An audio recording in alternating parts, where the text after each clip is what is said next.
Баршаңызға сәлем. Өте дәмді шығатын бауыр орамасын пісірейік. Бауырды екіге бөліп, оның бетіндегі пленкілерін алып тастап, ішіндегі ақ жылкілерін алып тастаймыз.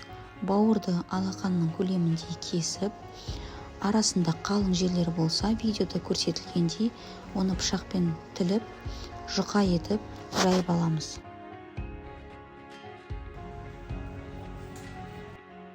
Видеода көрсетілгендей, осылайша барлық бауырды жұқартып кесіп.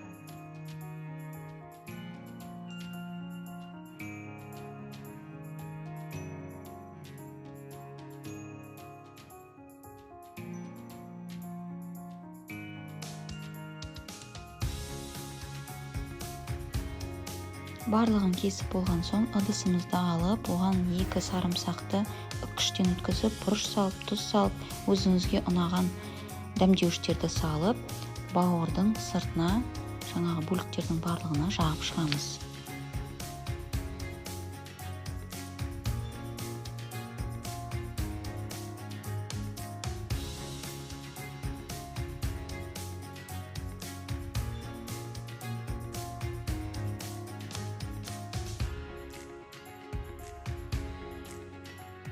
Дәмдеуіштер қоспасын бауырға жақсылап барлығын жағып шығамыз.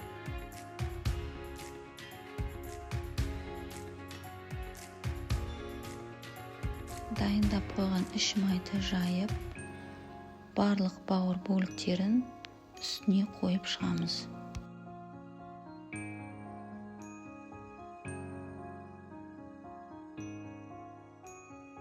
Бауырларды қойып шыққан соң, іш майдың екінші қабатымен бетін жауып, оны рулет тәрізді етіп дөңгелетеміз.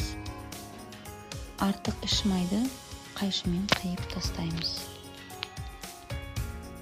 Бауыр орамамызды орап, арнайы пешке салатын ыдысымызға салып, бетіне пергамент қағазды қойып, 20-30 минут пеште пісіреміз.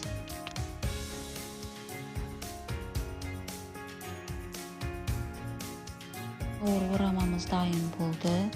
Өте дәмді шығады. Холодныйға да кесіп қоюға өте керемет.